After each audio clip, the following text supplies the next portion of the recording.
The First Chronicles of the Arrow's Flight, Blades of Skyfire by Christy Richmond, a KKR publication. Chapter 1. The Story of Bear. Cedar Ray, my long-trusted counsel and friend, has bid me to make my accounts of how I came to be a member of the High Seat Council of Elders of the Skyfire. I am no scribe, but I shall try my best to record the accounts of the days when I was a youth. The days when I became an advisor in King Laurenthi's court.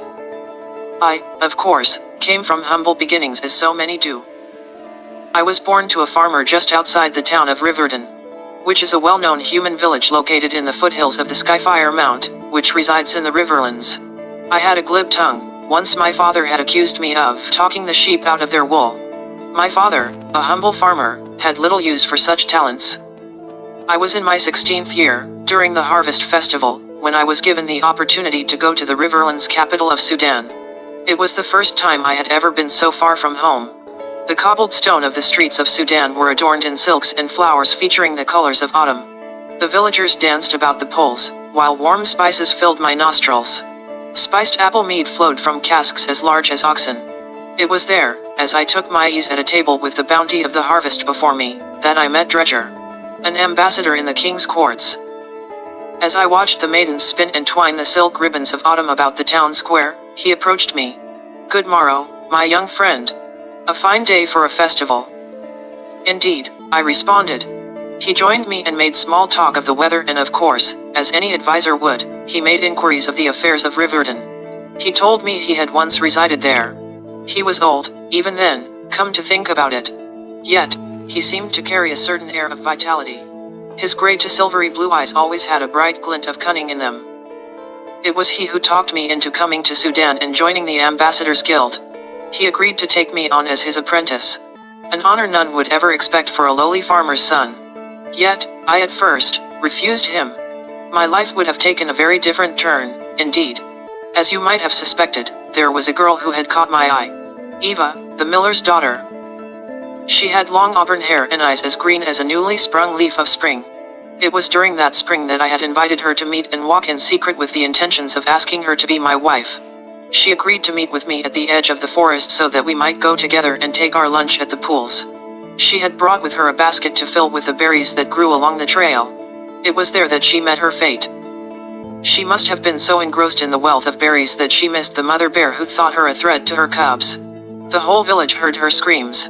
I was the first to arrive on the scene. There wasn't much of her left by the time I had arrived. I gathered a few of the villagers and tracked down the bear. I found her in a cave not far from the place where Eva had breathed her last breath. I perched myself from above and waited for the mother bear to come. When the bear finally emerged with her 2 cubs in tow, I drew back on my bow. The kill was mine. The villagers who had accompanied me waited as I took aim. I saw the 2 young cubs and understood what the others had not. She was merely protecting her young. I held her in my sights for a moment before I dropped my bow and turned to the others. The bear was merely acting on her instincts, which can often lead to brash behavior. We are not as savage as they are. We can learn to understand the ways of the bear and forgive. A few of the men grumbled their misgivings at my decision.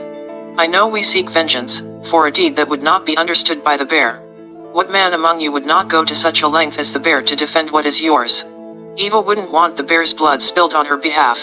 The act would be too futile and would not undo what has been done.